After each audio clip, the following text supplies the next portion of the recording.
So hey guys, welcome back to my YouTube channel. I am Deepika and today I am going to explain chapter 8 of class 11th.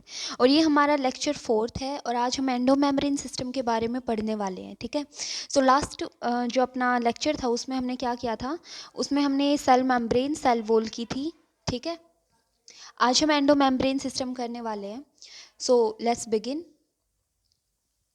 तो यहाँ बात करते हैं कि while each of the membranous organelle is distinct in terms of its structure and function, many of these are considered together. देखो हम सबको पता है कि जो सेल होता है उसके अंदर जो भी ऑर्गेनली होती है ना, तो उनका एक अलग से पर्टिकुलर क्या होता है, स्ट्रक्चर होता है, उनका फंक्शन होता है, ठीक है। लेकिन क्या होता है कि वो ऑर्गेनली आपस में एक तरीके से काम करती है और वो क्या बनाती है, वो एक एंडो मेम्ब्रेन सिस्टम बनाती है एक साथ यूनाइटी में। क्यों? Because they functions are coordinated, क्योंकि उनके फंक्शन कोऑर्डिनेटेड होते हैं। कोऑर्डिनेटेड मीनिंग कि भाई अगर वहाँ से कुछ निकल रहा है तो दूसरा जो ऑर्गेनली है वो उसको अब्जॉर्ब कर रहा है या स्टोर कर रहा है, फिर वो किसी और को पास कर रहा है। तो इनका फंक्शन एक टाइप से कोऑर्डिनेटेड वे में होता है। और कैसे होता है वो हम आगे पढ़ने वाले हैं, ठीक है। तो जो एंडोमेम्ब्रेन सिस्टम होते हैं उसके अंदर कौन कौन सी चीज़ें होती है, ईआर हो गया अपना, गोल्गी कॉम्प्लेक्स हो गया, लाइसोसोम्स हो गया, वैक्यूल्स हो गए, ठीक है। तो ये चार चीज़ें हैं ना, ये बिल्कुल रट लेना क्योंकि ये हमारा एंडोमेम्ब्रेन सिस्टम बनाता है। सबसे पहले क्या बात करी, ईआर एंडोप्लाज्मिक रेटिकुलम, फिर गोल्गी कॉम्प्लेक्स, फिर लाइसोसोम्स और फिर vacuoles. Since the functions of mitochondria, chloroplast and peroxisome are not coordinated with the above component, these are not considered as a part of endomembrane system. अब इनके जो function होते हैं particular खुद के ही होते हैं, ठीक है। इनका कोई कोऑर्डिनेटेड वे नहीं होता है, इसलिए इनको एंडोमेम्ब्रेन सिस्टम में कन्वर्ट मीन्स इंक्लूड नहीं किया जाता है। अब बात करते हैं, सबसे पहले तो हम एंडोप्लाज्मिक रेटिकुलम की बात करते हैं, ठीक है। तो देखो एंडोप्लाज्मिक रेटिकुलम में क्या है कि electron microscope studies of eukaryotic cells reveal the presence of a network और reticulum of tiny tubular structure scattered in the cytoplasm, that is called the endoplasmic reticulum. तो भाई इलेक्ट्रॉन माइक्रोस्कोप में जब देखा गया यूकारियोटिक सेल में, तो वहाँ पे क्या देखा, वहाँ पे हमने देखा कि जैसे ये मान लो न्यूक्लियस है, ठीक है। ये न्यूक्लियस के इर्द गिर्द ही होती है। तो ये न्यूक्लियस है, तो इसके आसपास हमने एक रेटिकुलम मीन्स, रेटिकुलम क्या होता है, नेटवर्क टाइप, ठीक है। तो एक नेटवर्क टाइप या रेटिकुलम जो है, टीनी मतलब छोटी छोटी ट्यूब्यूल स्ट्रक्चर देखे जो हमारे साइटोप्लाज्म में ऐसे स्कैटरिंग वे में थे, उनको ईआर बोल दिया, ठीक है। यहाँ पे इसका ये डायग्राम शो हो रहा है कि ये क्या है हमारी, ये न्यूक्लियस वाला है और इसके बाहर देखो ये दिखा रखा ना, ये न्यूक्लियस है और ये ऐसे कुछ रेटिकुलेटेड स्ट्रक्चर में, नेटवर्क लाइक स्ट्रक्चर में छोटे छोटे ट्यूब्यूल्स हमारे साइटोप्लाज्म में क्या है, स्कैटरिंग वे में है, मीन्स ऐसे ही स्कैटर्ड हैं, ठीक है। तो hence ER divides the intracellular space into two distinct compartment, luminal and extra luminal, ठीक है। लुमिनल कौन सा होता है, जो ईआर के अंदर है, मीन्स इस तरीके से ट्यूब्यूल लाइक है ना, तो इस तरीके से दो कंपोनेंट बन जाएंगे। जो एंडोप्लाज्मिक रेटिकुलम के इनसाइड है उस कंपार्टमेंट को हम बोलते हैं लुमिनल, जो एक्स्ट्रा लुमिनल है वो क्या होता है, साइटोप्लाज्मिक कंपार्टमेंट, ठीक है। और हम सबको पता है क्या कि ईआर जो होता है वो कई बार इसके सरफेस पे हमें राइबोसोम देखने को मिलते हैं, इसके आउटर सरफेस पे। तो इस तरीके से राइबोसोम की प्रेजेंस है या नहीं है सरफेस पे, उस तरीके से हमारी दो टाइप के ईआर देखने को मिलते हैं। एक तो होता है रफ एंडोप्लाज्मिक, एक होता है स्मूथ। स्मूथ मतलब बिल्कुल स्मूथ, उसके पास कुछ नहीं है। रफ मतलब वहाँ पे राइबोसोम अटैच है। तो अगर आप यहाँ ध्यान से देखोगे हमें दो टाइप के ईआर के स्ट्रक्चर देखने को मिलेंगे। एक तो ये वाला जहाँ पे राइबोसोम है, एक ये वाला जहाँ पे राइबोसोम नहीं है, that is a smooth endoplasmic. और जहाँ पे है वो क्या है, आर या रफ एंडोप्लाज्मिक, ठीक है। अच्छा फिर कह रहा है कि R E R is frequently observe in the cells actively involve in protein synthesis. अब बात करते हैं कि आर ई आर मीन्स ये राइबोसोम है तो क्या काम करता है। तो यहाँ पे हमारा प्रोटीन की सिंथेसिस होती है या सिक्रेशन होता है, and they are extensive and continuous with the outer membrane of the nucleus. और ये जो है, जो जैसे न्यूक्लियस है, इसकी जो आउटर मेम्ब्रेन होती है तो इसके कॉन्टिन्यूस वे में होती है, मीन्स इसके बिल्कुल कॉन्टिन्यूस होते हैं, इसके साथ में ही होते हैं एक टाइप से। और स्मूथ की अगर बात करें तो यहाँ पे हमारा लिपिड की सिंथेसिस होती है, ये ध्यान रख लेना बिल्कुल। एनिमल सेल में लिपिड लाइक स्टेरॉइडल हार्मोन्स जो है वो यहाँ पे एससीआर में बनाए जाते हैं। सो ये क्वेश्चन आ रखा है, नीट में भी आ रखा है कि आर ई आर किस में इंक्लूड है, एस सी आर किस में है। तो एस सी आर में हम बात करेंगे क्या, लिपिड सिंथेसिस, और आर ई आर में क्या बात करेंगे हम, प्रोटीन की सिंथेसिस, ठीक है। अब बात करते हैं गोल्गी अपैरेटस। तो गोल्गी अपैरेटस क्या होता है?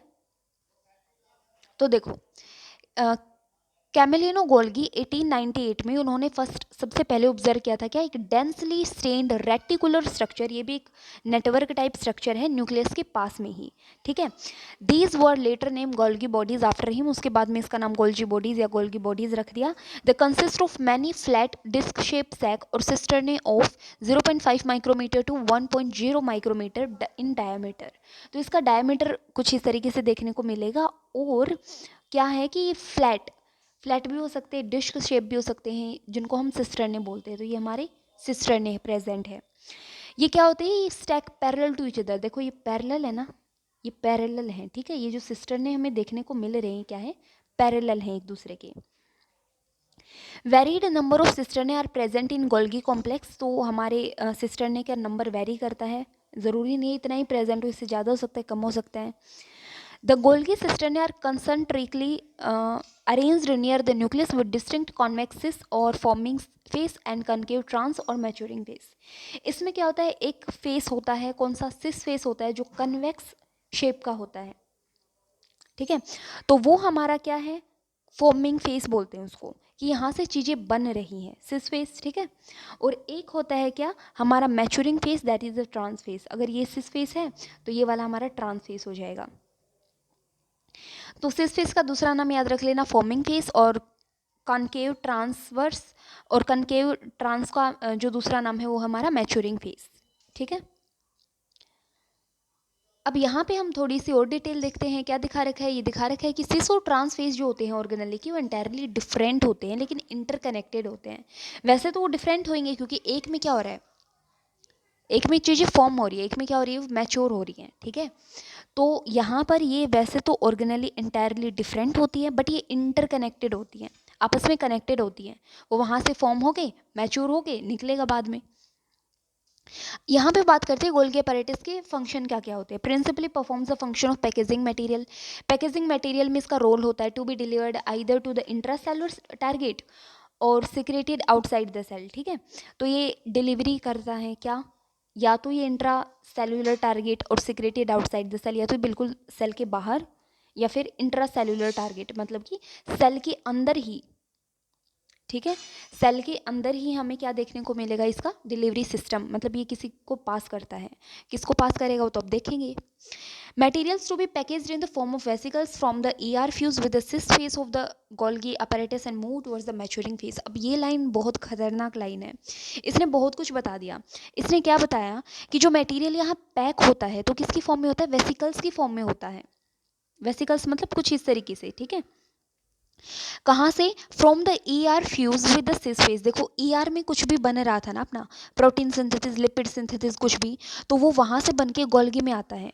गोल्गी में सबसे पहले सिस फेज में जाएगा, सिस फेज में वो क्या वहाँ बनता है अच्छे से, बाद में ट्रांस फेज में मैच्योर होता है, और बाद में वो वेसिकल्स की फॉर्म में रिलीज होता है, ठीक है। तो ER फ्यूज होता है कौन से? गोल्गी अपैरेटस के सिस फेज में, और move towards the maturing phase, that is the trans phase.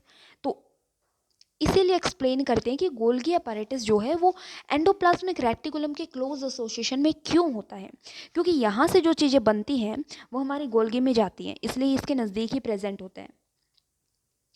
A number of proteins synthesized by ribosome on the ER are modified in the cisternae of Golgi apparatus before they are released from its trans phase। ये भी हमने पढ़ लिया कि जो सिस्टरने जो होता है वहाँ पे क्या होता है। देखो वो एक इस टाइप की स्ट्रक्चर हमने देखी थी ना गोल्गी में, एक नेटवर्क लाइक। तो यहाँ पे क्या होता है, जो भी मटेरियल है अपना वो क्या होगा? मॉडिफाई होता है, ठीक है, in the cisternae of the Golgi apparatus, trans face में रिलीज होने से पहले, ट्रांस फेस से रिलीज होने से पहले वो वहाँ पे मॉडिफिकेशन शो करेगा। सो इसलिए कहते हैं कि गोल्गी अपैरेटस इंपॉर्टेंट साइट होती है किसकी फॉर्मेशन की? ग्लाइकोप्रोटीन की और ग्लाइकोलिपिड की। अब थोड़ा ध्यान देना, प्रोटीन किससे मिलके बना है? मीन्स कहाँ से आया है? RER से। और लिपिड किससे कहाँ से आया है? SER से। तो ये वाली जो चीज़ है वो बाद में मॉडिफाई होगी ग्लाइकोप्रोटीन, और ये वाला ग्लाइकोलिपिड, ठीक है। अब बात करते हैं लाइसोसोम्स। तो लाइसोसोम्स क्या होते हैं भाई? तो lysosomes membrane bound vesicle structure होती है। वेसिकुलर मतलब कुछ इस टाइप की ही स्ट्रक्चर देखने को मिलेंगी, जो कहाँ से मिलती है, form by the process of packaging in the Golgi apparatus. देखो जो गोल्गी अपैरेटस जहाँ से ट्रांसफेस से हमारा मटेरियल रिलीज हुआ था in the form of vesicles, तो वो रिलीज वाली चीज वेसिकल्स जो है वही तो एक टाइप से लाइसोसोम होता है, ठीक है। और इसके बाहर भी क्या है, मेम्ब्रेन प्रेजेंट है। अब तक हमने जो भी पढ़े उनमें मेम्ब्रेन प्रेजेंट थी। The isolated lysosomal vesicles have been found to be very rich in almost, अच्छा जो आइसोलेट लाइसोसोमल वेसिकल होते हैं मीन्स जो निकल चुके हैं, तो उनके पास हमारे कुछ हाइड्रोलाइटिक एंजाइम्स होते हैं। ये बहुत इंपॉर्टेंट है। हाइड्रोलाइटिक एंजाइम कौन कौन से, हाइड्रोलेज वाले, जैसे लाइपेज, ठीक है, जो लिपिड पर काम करेंगे, प्रोटीज प्रोटीन पे काम करेंगे, कार्बोहाइड्रेज जो कार्बोहाइड्रेट पे काम करेंगे, और ये मेनली एक्टिव पीएच पे एसिडिक पीएच पे एक्टिव रहते हैं। ये बिल्कुल ध्यान रखना। कैसी पीएच होनी चाहिए, एसिडिक। ये एंजाइम्स जो होते हैं वो डाइजेस्ट करते हैं किस किस को, ये कार्बोहाइड्रेट को डाइजेस्ट करेगा, ये प्रोटीन को, ये लिपिड को, ठीक है। ऐसे ही न्यूक्लिक एसिड को भी करेगा, मीन्स यहाँ पे क्या है, हमारे आरएनएज या डीएनएज भी प्रेजेंट है, ठीक है, न्यूक्लियस वाले, ये भी ध्यान रखना। अब बात करते हैं वैक्यूल्स की। तो देखो वैक्यूल्स जो होता है वो क्या है, हमारा एक टाइप से vacuoles membrane bound space found in the cytoplasm. Cytoplasm में ही मिलता है, मेम्ब्रेन बाउंड होता है, ठीक है। इसके पास क्या होता है, पानी होता है, सैप होता है, एक्सक्रीटरी प्रोडक्ट होता है, और अदर मटेरियल्स होते हैं जो सेल के काम के नहीं होते हैं। तो जो सेल के काम का नहीं है वो यहाँ वैक्यूल्स में प्रेजेंट होता है। वैक्यूल के बाहर भी मेम्ब्रेन होती है, सिंगल मेम्ब्रेन, जिसको टोनोप्लास्ट बोला जाता है। ये बहुत इंपॉर्टेंट है, याद रख लेना। और एक मेन बात ये है कि जो कॉन्ट्रेक्टाइल वैक्यूल्स होते हैं मीन्स प्लांट सेल में ज़्यादा अमाउंट में ज़्यादा स्पेस ऑक्यूपाई करते हैं as compared to animal cell, ठीक है। करीबन 90% वॉल्यूम ऑफ सेल जो है वो प्लांट सेल में वैक्यूल्स का ही होता है, ठीक है। प्लांट में बात करें तो टोनोप्लास्ट क्या करेगी, facilitates the transport of a number of ions and other material against concentration gradient into the vacuole.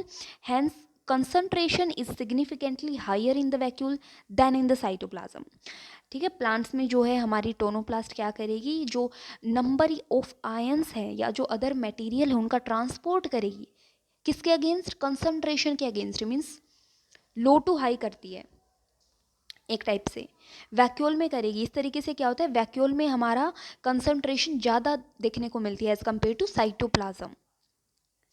और ये ध्यान रखना कि अमीबा में कॉन्ट्रेक्टाइल वैक्यूल इंपॉर्टेंट होता है एक्सक्रीशन के लिए, ठीक है। पूछ सकते हैं कि अमीबा में एक्सक्रीशन के लिए क्या रोल प्ले करता है, तो कॉन्ट्रेक्टाइल वैक्यूल।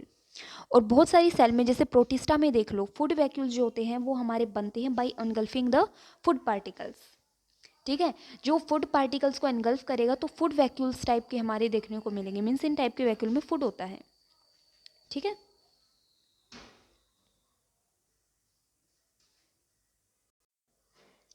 सो इस वीडियो में इतना ही गाइस। अब मिलते हैं नेक्स्ट वीडियो में नेक्स्ट लेक्चर के साथ। आई होप आपको ये वीडियो पसंद आई होगी। So if you like my video then also subscribe my channel and thanks for watching my video.